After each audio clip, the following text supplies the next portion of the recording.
Time flies like the wind, and the year of the water tiger has already begun. In the past year, everyone has experienced unforgettable moments, gaining new insights into life and the world. Perhaps you felt exhausted by someone or something. Maybe you even endured hardships beyond imagination. Well, with the new year, it's time to pack away our worries, let go of these burdens, and sweep away past sorrows so that life can move forward effortlessly. The great English writer Charles Dickens once said, "Life is never as good as you think, nor as bad as you imagine."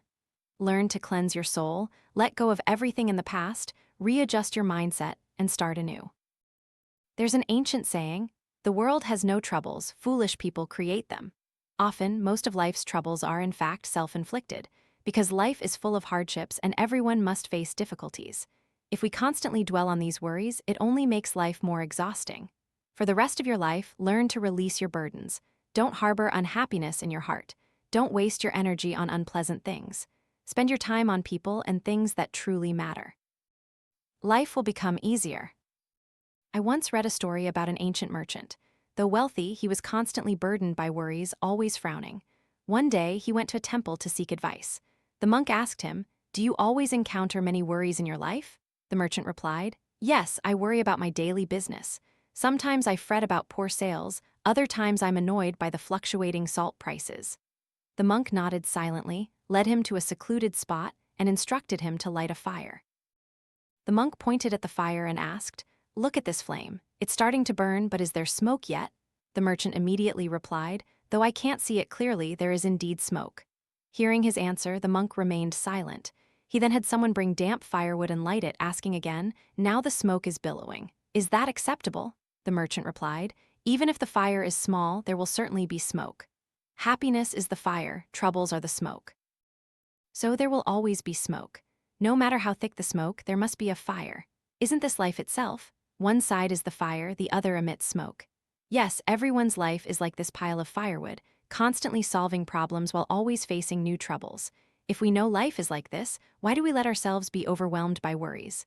After all, there's nothing in this world truly worth worrying about. As the Buddha taught, let go of one attachment and myriad things become peaceful.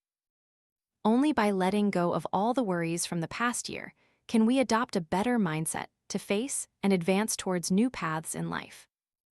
Online, there was a poll asking, "What does it feel like to be truly burned out?" One person replied, "It's like having a hidden fire in your heart." This kind of life is not easy.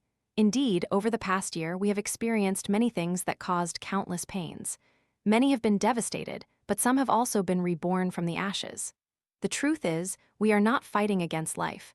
Most of life's pains are just us competing against ourselves. Just like many people who blame themselves for failures, setting overly high expectations, only to have things backfire, ultimately falling into pain and self-reproach.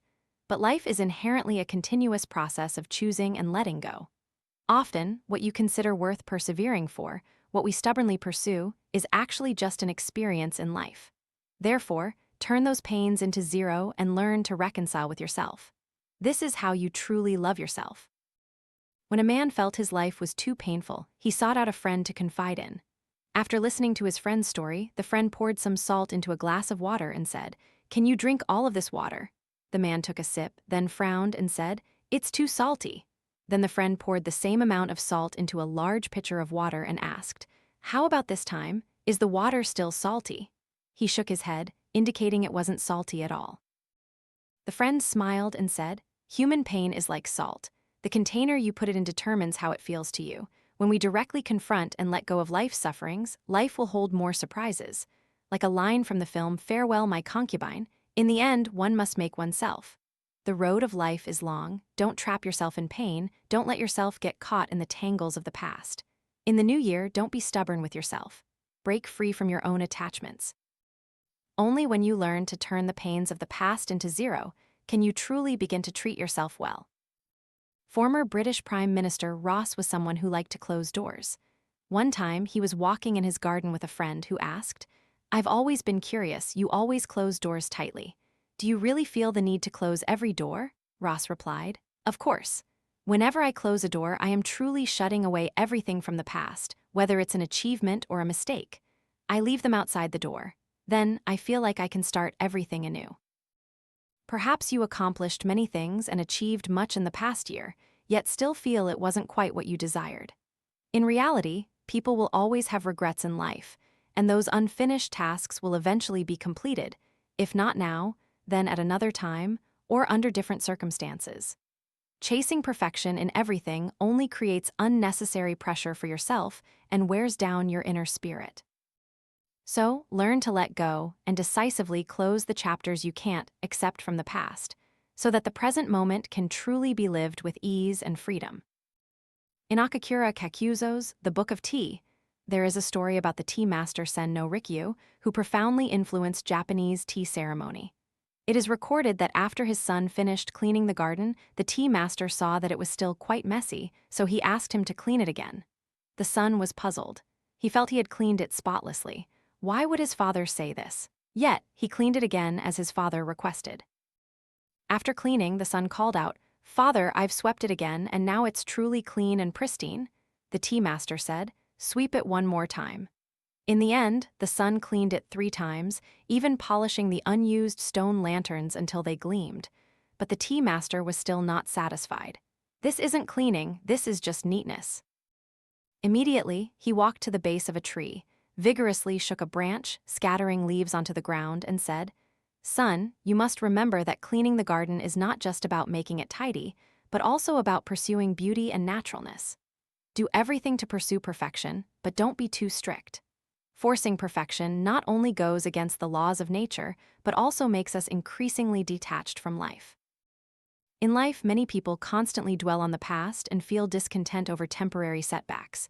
But life is inherently imperfect, and there are always gaps in everything. Therefore, many things should not be forced, just let them happen naturally. That's the best outcome. As some say, if something isn't finished, just keep working on it. Don't overthink. Let go of worries, let go of all attachments. Living in the present is the best reward in life.